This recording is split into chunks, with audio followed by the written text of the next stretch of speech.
മാസപ്പടി കേസിൽ E D അന്വേഷണം തടയണമെന്നാവശ്യപ്പെട്ട് CMRL നൽകിയ അപ്പീൽ ഹൈക്കോടതി തിങ്കളാഴ്ച പരിഗണിക്കും.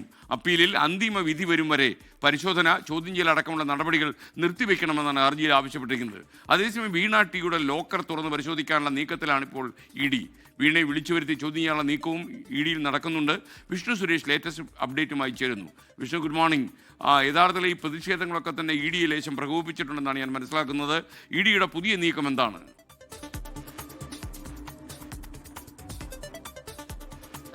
CMRലാണ് ഇതിൽ ഏറ്റവും പ്രധാനപ്പെട്ട നീക്കം നടത്തുന്നത്. അതായത് ഈ കേസിൽ അന്വേഷണം തുടരാമെന്ന് ഹൈക്കോടതി ഉത്തരവിട്ടതിന് പിന്നാലെ ആ ഉത്തരവ് റദ്ദ് ചെയ്യണമെന്ന് ആവശ്യപ്പെട്ട് CMRL ഇപ്പോൾ ഹൈക്കോടതിയിൽ വീണ്ടും സമീപിച്ചിരിക്കുകയാണ്.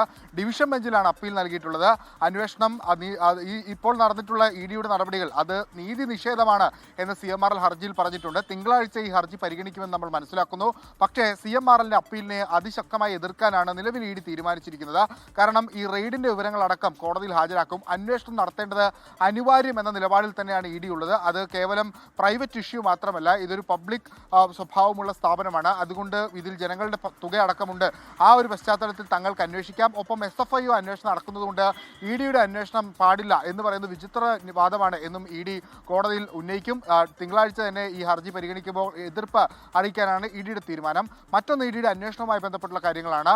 വീണ ടിയുടെ ഒരു അക്കൗണ്ട് കഴിഞ്ഞ ദിവസം ഈ റെയ്ഡിന്റെ പശ്ചാത്തലത്തിൽ ED മരവിപ്പിച്ചിരുന്നു. ആ അക്കൗണ്ട് തുറന്ന് പരിശോധിക്കാനുള്ള നടപടിയിലേക്ക് ED കടക്കുന്നു. ഏകദേശം 1.5 ലക്ഷം രൂപ അക്കൗണ്ടിലുണ്ട് എന്നാണ് മനസ്സിലാക്കുന്നത്.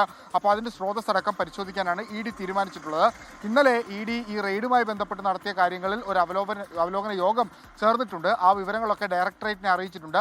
ഡയറക്ടറേറ്റിൽ നിന്ന് ലഭിക്കുന്ന മറുപടിയുടെ അടിസ്ഥാനത്തിലായിരിക്കും ഇനിയിപ്പോൾ വീണ ടിയെ ചോദ്യം ചെയ്യാനും വിളിപ്പിക്കാനുള്ള നടപടിയിലേക്ക് ED കടക്കുക. വളരെ വേഗത്തിൽ തന്നെ, അതായത് ഈ ഉത്തരവ് അന്വേഷണം തുടരാമെന്ന ഉത്തരവ് വന്നതിന് പിന്നാലെ അതിശക്തമായി മുന്നോട്ട് പോവുകയാണ് ED.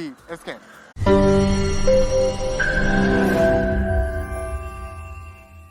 ലോകത്തെവിടെയായാലും ഏത് സമയത്തും 24 വാർത്തകളും ഓഗ്മെന്റഡ് റിയാലിറ്റി പാക്കേജുകളും എക്സ്പ്ലെയിനറുകളും വിശദമായി കാണാൻ ഞങ്ങളുടെ YouTube ചാനൽ നിങ്ങൾക്ക് സബ്സ്ക്രൈബ് ചെയ്യാം.